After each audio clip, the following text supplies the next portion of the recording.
On this episode of Locked On Angels, who is the real Mickey Moniak? Is he the guy that hit the 3-run home run last night, or is he the guy that struggled earlier this year? And why do the Halos lack consistency? We'll talk about that. And, of course, we're going to recap the victory against the Dodgers last night. It's time to get locked on with Mike and John, and this is Locked On Angels.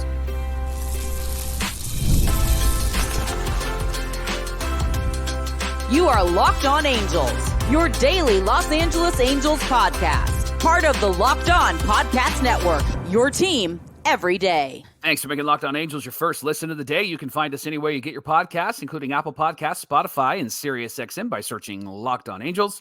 And if you'd like to get back to the Super Halo Bros for all the Super Halo content, here's some things that you can do. Leave us a rate and a review on Apple Podcasts. If you're watching on YouTube, hit that thumbs up button. And if you're not subscribed already, please subscribe and become a Locked On Everydayer. And whether you're watching or listening, come over to YouTube, leave a comment. It's really one of the best ways to get in touch with us and be a part of the conversation. And this episode of Locked On Angels is brought to you by Prize Picks. It's the easiest and most exciting way to play daily fantasy sports. Go to prizepicks.com/LockedOnMLB. Use our promo code LockedOnMLB to win $50 instantly when you play $5. You don't even need to win to receive the $50 bonus. Prize Picks. Run your game. Thanks for being here for this episode of Locked On Angels, where it's your team every day. You've got the Frisch Brothers here with you, a.k.a. the Super Halo Bros. My name is John, and that's my brother Mike. And my name is Mike, and that's my brother John. This is our third season, coming to a close here pretty soon at Locked On Angels, and we're covering Angels baseball Monday through Friday, 5 days a week, talking Angels baseball, having the conversations that hopefully you walk away feeling like a smarter fan. That's our goal. We want you to be a smarter fan. On today's show,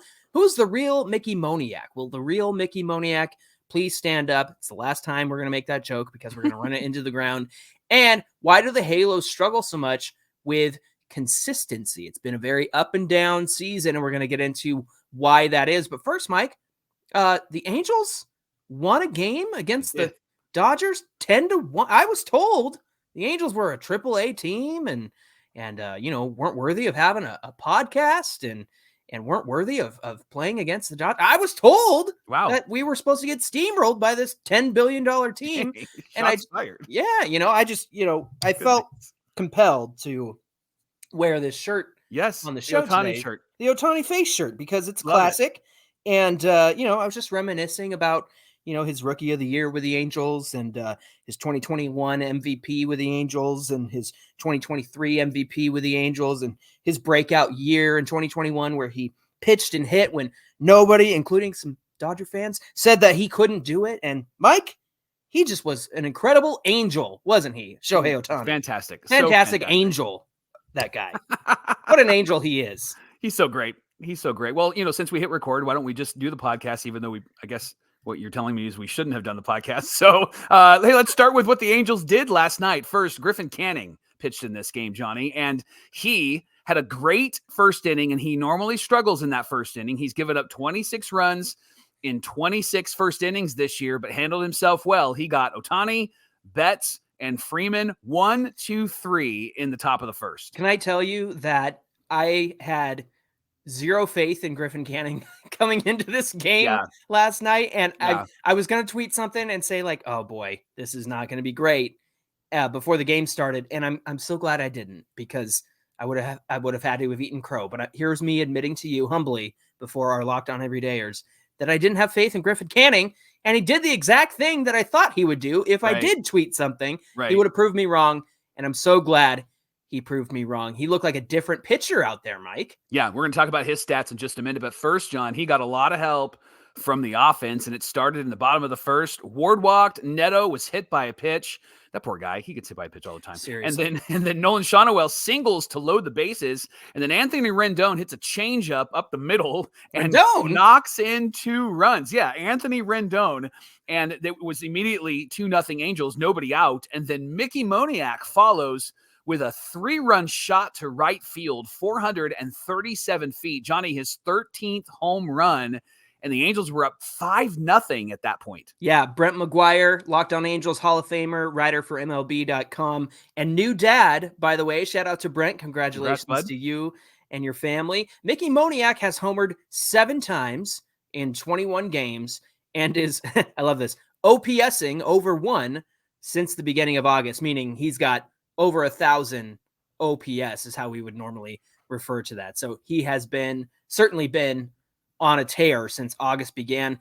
And I'm really interested to get into our second segment about who is the real Mickey Moniak. Johnny, the Angels have had runs like this. They've had crooked number innings like this, but then things would end up falling apart. And so we were all holding our breath to see what the Angels would do. And then the bottom of the second, they got another run. Niko Kavadas hits a bomb to right field, and now it's a 6-run lead for the Halos. How about that? All or nothing Kavadas, Mike. And you and I were talking about this before the show. He needs to either meet up with Kyle Schwarber over the offseason or watch a ton of video.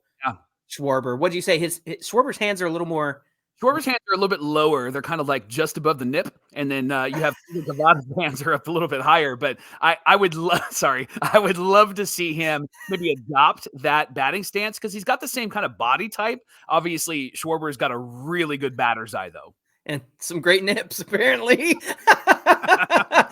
Okay, so Kavadas gets a bomb to right field, all or nothing kind of guy. Yep. And so that made it a 6-run lead for the Halos. Bottom 5. Sorry. Taylor Ward hits his 21st homer of the season. 3rd home run for the Halos in this one. Taylor Ward homered on Tuesday night. He homered in the game before that as well. And so 3 consecutive games, 4 of the last 5 games. Wow. He's homered. He's got a 14-game hitting streak. Mike, it's one of those, I can't remember if it's bull or bear. What's the good one? A bull market or a bear market, but it's a buy on Taylor Ward right now because he's on one of those Taylor Ward tears that he goes on, right? That would be a bear market is what you're looking for, I believe. I could be wrong, but I'm going to come confident. A nip market. All right, continue. Now, he's leading the team in home runs, Johnny, and Taylor Ward, when he's hot, he can really carry this team. Now, Angels added more runs in the bottom of the 8th inning. Jo Adell singled and Mickey Moniak, who was on base again, he scored. Then with 2 outs, Taylor Ward singled and Jo Adell scored. And then finally, Zach Neto singles, and they get the 10th run of the game. John, first time that the Halos have scored 10 runs since July 30th. So it's been a while. And the first 10-1 victory over the Dodgers since 2010. Mike, isn't that crazy? That was actually at Dodger Stadium. So just pouring on the offense. Fantastic. And this, if they lost, it would have been an even record since they started playing in interleague play. But the Angels are now up 2 games, which is great. It's nice to at least have our World Series is playing the Dodgers, right? And so it's nice to be able to have the victory over there. Apparently, you're not allowed to celebrate. You're not allowed to be happy. Ben Joyce isn't supposed to be excited that he threw 105.5.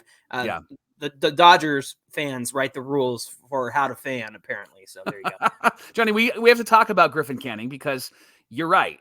Entering this game, there was a lot of questions, and he's a guy who gives up a lot of home runs, and this lineup is formidable. It's strong, right? Mm-hmm. And so watching Griffin Canning get through the first inning was like, oh, okay. And then watching him get through the second inning was, okay, I'm really paying attention now. You mentioned 26 earned runs in 26 first innings. And let's be clear, that's not 1 earned run per inning. Yeah. Sometimes it was, and sometimes it was like 4. You know what I'm saying? Right. So it was just, sometimes we started these games, playing on hard mode with Griffin Canning out there. Yeah. Now, an everydayer who is a part of baseball, who watches every single day, commented, we were talking about Griffin Canning and his struggles in the first inning in his last start.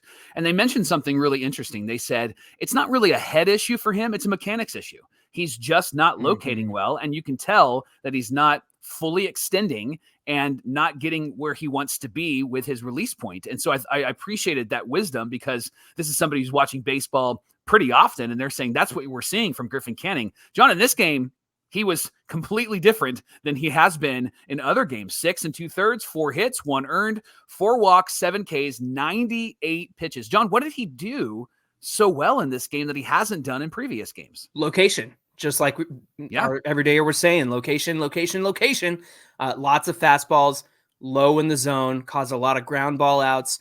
The Halos were able to turn some big double plays behind Griffin Canning as well. So even when he had a little traffic, they were able to take care of that traffic right away. No extra base hits for the Dodgers in that one. So Canning really efficient, really strong, 6 2/3. You could tell that he really wanted to go 7. But it just, was catching up with him at that point. 98 pitches. He's hitting the century mark. So I think it was a good idea to pull him. In fact, Hunter Strickland came in, finished with 2 on and 2 outs, and got a ground ball for the final out. that was a big deal because Ohtani was on deck, and he certainly could have done some damage if they had gotten to him. But the Dodgers pulled Mookie and Freddie, and who else did they pull? They pulled somebody else, but basically it was like once they were down 7-0, they were like, well, I think that's gonna about Game do over. it for him. Yeah. So all that to say, a fantastic start from Griffin Canning. And again, Mike, it comes down to location. And I think that he located and spotted his pitches exactly where he wanted them in this one. Handling, the 3 MVPs at the top of the order, that's not an easy task. And man, for as like intensely I was watching Reed Detmers, number one, because I wanted to give our everydayers a good breakdown of what he did, and I was also kind of nervous for him. I think coming into this game with no expectations for Griffin Canning other than like, I hope he does good, I think that actually kind of relaxed me a little bit. And the way he handled the Dodgers offense, I wasn't worried. I don't know. Maybe it was because he had the 5-run cushion that gave him a little bit more freedom, a lot of confidence, to have some confidence, right? But for me as a fan watching, I didn't feel like Canning's going to blow this. Canning's going to give it up. Yeah. He's got this 5-run lead. Let's see how fast this goes. I didn't feel that. I know that I wasn't confident coming in, but man, he looked like a really confident pitcher up there. He did. This is a football related conversation, but I think it has to do with what we're talking about with Griffin Canning. Troy Aikman was being interviewed yesterday, and he was talking about how quarterbacking is different when you're up versus when you're down, and depending on how big the gap might be. If it's 2 touchdowns, here's how you quarterback versus if it's 7 points. And I think what happened last night is similar to Griffin Canning in baseball. He was up 5-0. And so I think it really helped him to go, okay, I can throw some of these pitches here. I can do this. I don't have to be perfect. And maybe that's why he was able to locate well. That's why he was able to keep the fastball down. That's why he was able to get a lot of double plays and a lot of ground balls. I think that he was able to go, I can do what it is that I'm wired to do in this first inning and not have to worry about, oh man, I hope I can make it through, or I got to shut this lineup down because we haven't scored any runs. Those runs are a confidence boost for Griffin Canning. And the big thing here too is Bobby Miller has had a terrible season. Yeah, he has. So, coming into the game, you think, what are the Angels going to do? Are they going to pile on like they did? Or is Bobby Miller going to, have a revelation against the Angels, like struggling pitchers, struggling hitters, all that stuff? Struggling teams seem to do all the time against the Angels. It's funny. We're not the only team we're not the only people that feel that way about our team. Because I see it from Locked On Rockies or Locked On Mariners. Yeah. Everybody feels that way about their own team. And I'm like, yeah, but I feel like it's a thing with the Angels. That might have to be a segment that we dive into and find out who is the get right team. I think that'd be fun. Now, I will say this. I know it's Locked On Angels, but you should check out Locked On Dodgers. Our buddies over there are going to talk about the Dodgers. I honestly, John, as I watched the Dodgers' last 2 games, the thing that's going to be their downfall is going to be their pitching staff because they've been hurt, right? And so they're in a lot of trouble. And I know that's been kind of the narrative has been they're really great regular season and then they get knocked out early. And it's also it's the shot we can fire, right? And so we would root for that, right? But I think that honestly, just baseball fan to baseball fan, I really think that that's going to be their downfall because their offense is going to be fantastic. Their offense is going to score runs. It's going to be their pitching that is going to be what they win or lose with. And the opposing pitching, whoever they're facing in the playoffs and the rotation that they come in with as well. Thanks for making Locked On Angels your first listen of the day. The Angels are playing the Rangers in Arlington, 5:05 Pacific time. You can catch every pitch of the Angels hometown broadcast with SiriusXM on the SXM app. Just search Angels. Mike, I never root for injuries, but we are avoiding Corey Seager this weekend, who went on the IL yesterday. So that's a little bit of a reprieve for the Angels. Also, Elvis Andrus is going to be inducted or retire, I should say, as a Texas Ranger. Yeah. And Ron Washington is going to be there. It's going to be a great moment for him as well. Hey, coming up on Locked On Angels, what's the key to the Halos having some consistency over the season? Kevin Pillar actually has an answer. Are we going to agree with that? Are you going to agree with that? We'll find out in just a minute. This episode of Locked On Angels is brought to you by our friends at Prize Picks. It's America's #1 daily fantasy sports app with over 5 million active members, and it's the easiest and most exciting way to play daily fantasy sports. It's just you against the numbers, and all you need to do is pick more or less on 2 to 6 players' stat projections, and you can watch your winnings roll in. And right now you can win up to 100 times your money, John. This is fantastic on Prize Picks with as little as 4 correct picks. And then I love this. Football fans, we've talked about this with Prize Picks. 1 Caleb Williams passing yard. He's quarterback for the Chicago Bears. It's going to get you 1 win on Prize Picks every week in September. So they're going to give that to you. It's an automatic win. You're going to want to pick more because he's going to get more than 1 yard. And that's 4 weeks of wins. So start right now because the first week of the NFL season begins this weekend. Actually begins tonight, Thursday night, and then they're playing Friday, and they're taking up the whole weekend. It's going to be great. But you can get a free win with Caleb Williams on Prize Picks. And then when September's over, it's all over for you. So download the Prize Picks app, use our promo code LOCKEDONMLB. They're going to give you $50 instantly when you play $5. Don't even need to win. They're just going to give you $50 because they're glad that you're there. Just play $5 and then enter that promo code LOCKEDONMLB when you download Prize Picks. Again, you get $50 if you play $5 and don't even need to win. So I'm going to do that right now, John, because I'm not good at this. And so this will be fun for me. So it's guaranteed. Prize Picks, run your game. This is the Locked On Podcast Network, where it's your team every day. And everydayers, please join us at the Ohapi All-Star Bowl. We're going to be bowling together with Logan Ohapi and his teammates and raise money for Corey's Promise, a nonprofit organization that helps families offset the financial burdens they go through when they have children or family members with pediatric cancer. So they do a wonderful thing for the community. So come hang out with us on Saturday, October 5th at Cal Bowl in Lakewood from 1 to 4 p.m. We're supporting a great cause. We're going to be bowling with some Halo players, and Mike and I are going to be there as well. We can't wait to meet you. In fact, if you'd like to meet us, and of course, Logan Ohapi and his teammates, get your tickets with the link in the episode description. Use our promo code BROS, that's BROS, at checkout, and you can get $50 off your ticket. So we'd love to see you there. We're honored to be part of this event, and we can't wait to bowl it up with Logan Ohapi and our everydayers. Johnny, Mickey Moniak got the scoring started last night with a 3-run home run, a big bomb to right field. Got 13 home runs. Don't write off Anthony Rendon's single, the 2-run single. That's what got it started, Mike. And then Mickey poured it on. Let's say sure. This segment is not about Rendon. It's about Mickey Moniak. It's about Shohei. No, I'm just kidding. So he's on his way, Johnny. Mickey is on his way to potentially tying his home run record, personal record last year. He's got 13, 14 last year.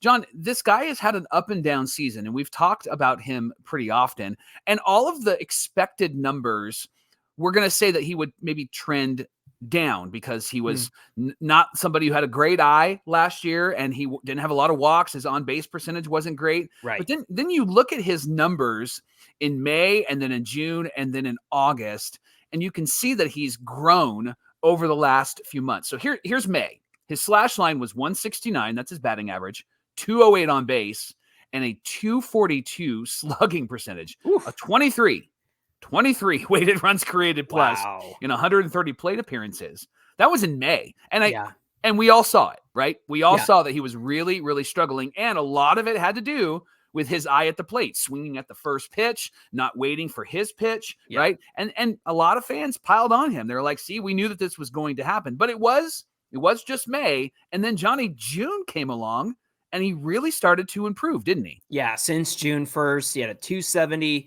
batting average, a 313 on base, a 488 slugging, and a 121 weighted runs created plus in 230 plate appearances. So a bigger sample size for him. 121 WRC plus means that he's 21% better than league average. And to be honest with you, Mike, I know sometimes we use OPS plus, we use weighted runs created plus.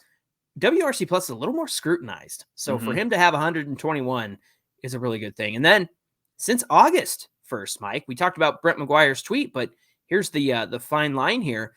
338 batting average, 375 on base, 6 .276 slugging. Wow. That's the 7 home runs, Yep. right, that he Yep. piled on.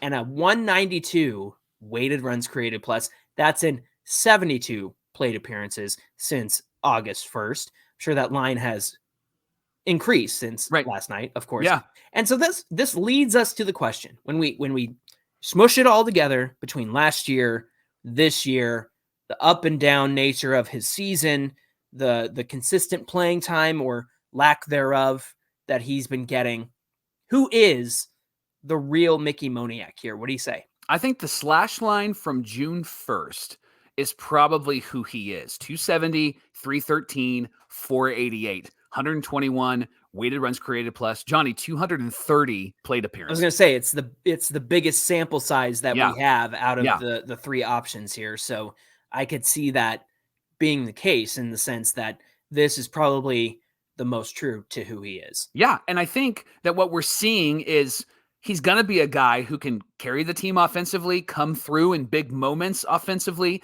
and even play really well defensively. But specifically on the offensive side, that's where you want to see him come through. Johnny, I think what it takes for Mickey Moniak to be the guy that has that June slash line is that he just needs consistent at-bats. You need to be able to throw him out there even when he's hitting 169 in May, right? Like even when he's really struggling with an eye at the plate. I think you got to keep putting him out there because the guy is a consistent hitter and can get really hot if he has enough plate appearances. And what I noticed about him in the last just few weeks, Johnny, especially in August, is that he wasn't jumping on that first pitch. Right. He was waiting for a good first pitch. When he did jump on it, it was because it was a pitch in the zone. When he was jumping on it early on this season, and sometimes last season, it wasn't a pitch in the zone. He was just ready, set, go as soon as he got into the batter's box. What did you say? He's like one of those donuts, right? He's hot and ready as soon as he comes in, right? Or he's a Little Caesar pizza. That's what you said. Little Caesar pizza, hot and ready out of the oven. Yeah,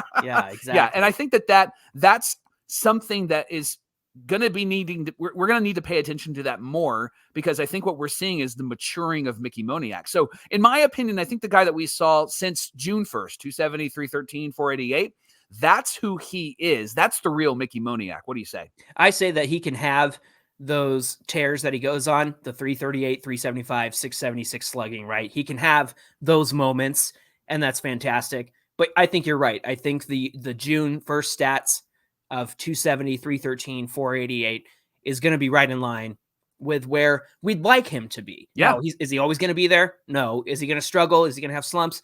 Of course. But Mike, I go back to this. When you think about the outfield, think about how this outfield started at the beginning of the year. Yeah, right. Taylor Ward, Aaron Hicks for some reason, and Mike Trout. Yeah. And Jo Adell, Mickey Moniak, kind of on the fringe. We, to be fair, saw more Jo Adell throughout this season. In fact, he had an incredible April. He was awful in June and July, started to find it again, and was able to deliver some RBIs last night. So that was fantastic to see. But I feel like the odd man out, even after Aaron Hicks was gone, even after Mike Trout got hurt, and they brought in Kevin Pillar, it always seemed to be Mickey Moniak. Yeah. And our everydayers saw it too, where they were like, man, is Moniak ever going to get a shot against lefties? Is this going to be a thing? Like, are they going to let him even try against lefties? That's another part of the equation, Mike, that I think is worth diving into is, how much platooning has been going on with him? How often is he going to face lefties in the future? Are they going to trust him with that? I honestly believe that the consistent playing time has benefited him. It reminds me of Luis Rengifo and how we said, just give that guy some consistent playing time. I know you think he's a late bloomer. I know you think that he's just a stat patter when the season's off the line, right? But they started running out Rengifo pretty early in the season, and he did great until he got hurt. Right. And I feel like it's kind of the same way with Mickey Moniak. If he can maintain some consistency, and that's a segue into the next segment, you're welcome. If he can maintain consistency and get those consistent at-bats, I think that he could be a piece, like you've said in the past. Like Mickey Moniak is not somebody you build your franchise around. He is a number 1 pick, but first round pick, I should say. But he's a great contributor to this team. And when it comes to these young guys, sometimes trying to be the hero too often, I think you need those pieces. I think you have to recognize that you are a contributor, and that's not a bad thing.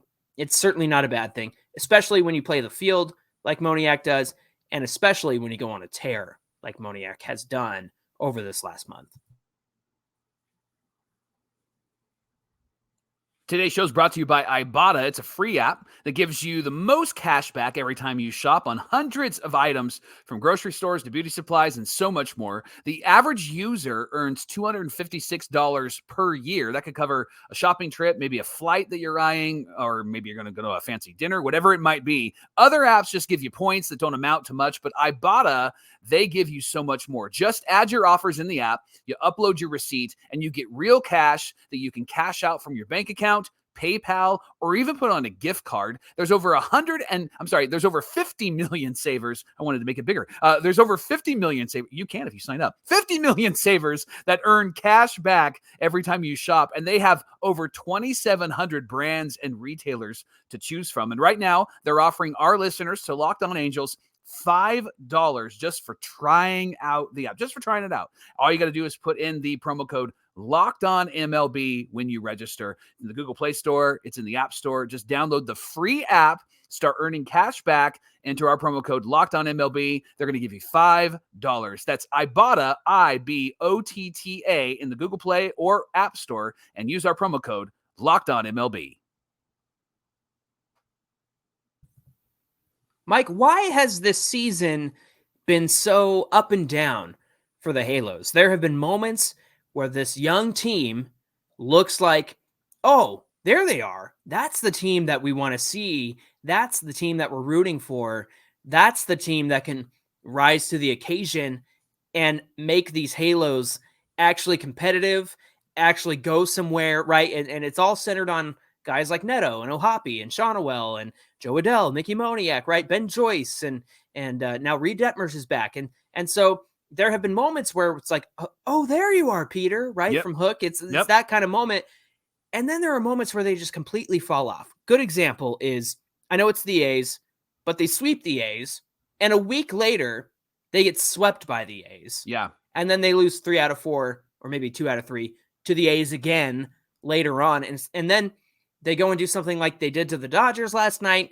They'll sweep the Mariners, who were in first place at the time of the sweep, right? They seem to rise to the occasion to these tough teams and then really shrink with the bad teams. But it's more than that. It's more than just rising to the occasion or shrinking away.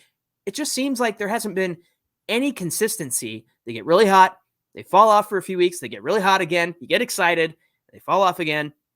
Just so back and forth, up and down. What's the answer? What's the reason? Ron Washington says immaturity. In fact, he said this. That's what immature kids do. I don't mean that in a vicious way, but that's what immature kids do.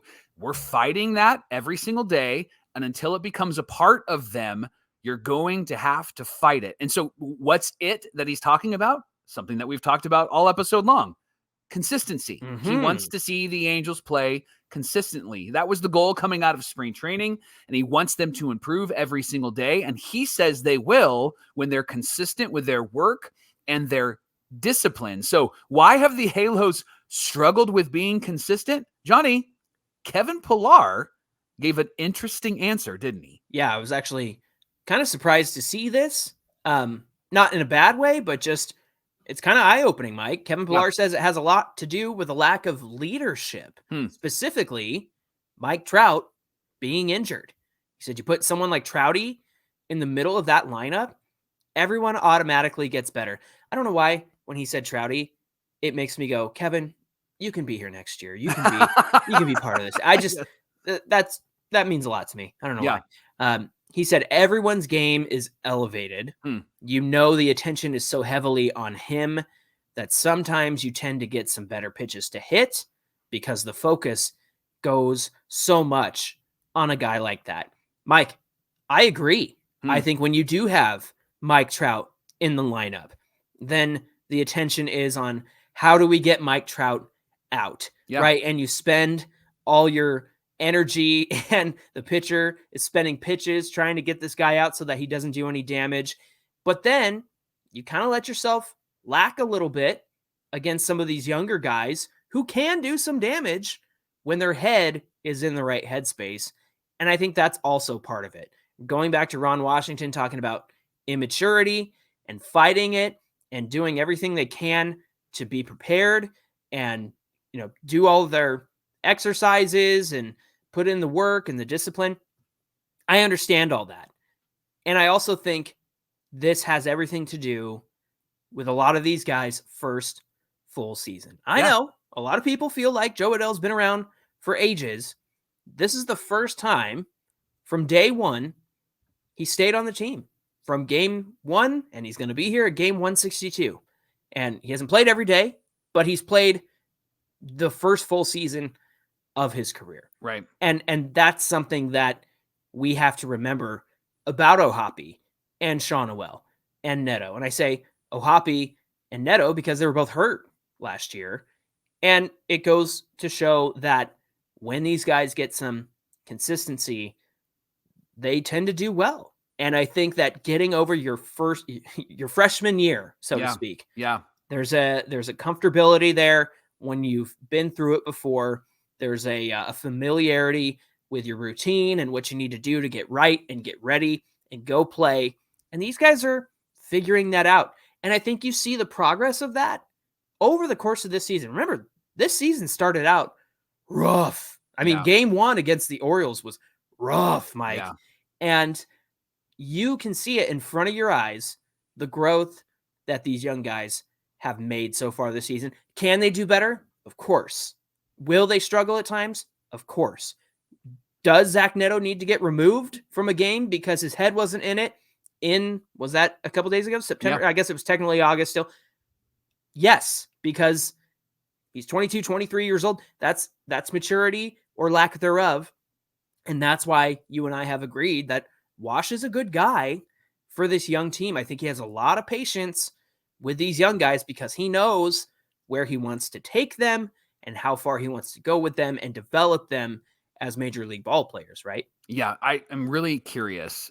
Last 4 years, not having Mike Trout in the lineup consistently and now having this young core, really curious as to what a full season of Mike Trout with these young guys does for these young guys, right?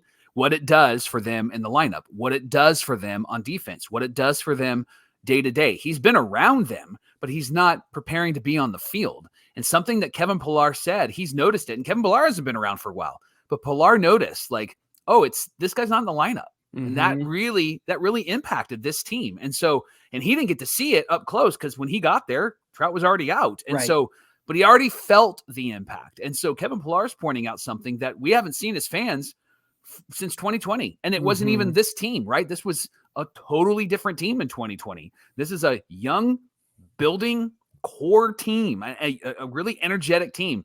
And I'm excited to see what might happen if Mike Trout can actually stay on the field. Perhaps that consistency turns into performance. And we're not just talking about the potential of what these guys can do. We're talking about what they're actually able to do because we're going to see it on the field. Right. What's the phrase? Rising tides lifts all boats, right? And so I think that we could see that with Trout staying in the lineup, for goodness sakes. I don't know what the solution is, Mike, and I know that you and I have spoken on this a million times. We're dumbfounded. Yeah. Just like, can we get that boy some bubble wrap? Because we need him in this lineup. The young guys need it. The leadership sees it. Kevin Pillar sees it. And I think it would be a huge boon to the young Angels core to have a threat in the lineup like Mike Trout. Hey, thanks for making Locked On Angels your first listen of the day. You can now, for your second listen, check out Locked On MLB. It's with our friend Sully, and he's got all the information you need for the regular season and for the playoffs. He's available on YouTube or wherever you get your podcasts. It's part of the Locked On Podcast Network, where it's your team every day. Hey, give us a follow on Twitter at Locked On Angels and at Super Halo Bros on Twitter and Instagram, where I'm fighting off Dodger fans constantly on Twitter, Mike. It's a war. This is my back scratcher. But look, we would love to hear from you because tomorrow is what, Mike? Fan Mail Friday. So we would love to hear your thoughts on what you've noticed on this team, how they've developed, because it's often easy to pick out where they haven't, but where have you noticed them developing? Maybe mention a player or mention what you've seen. We would love to hear from our everydayers. Fan Mail Friday tomorrow on Locked On Angels. Looking forward to hearing from you, and we can't wait to answer your questions. Until then, my name is John, and that's my brother Mike. And my name is Mike, and that's my brother John. Thanks for being here, everybody, and we'll see you back here on Friday. And stop calling me Nip. There's your Seinfeld for the day.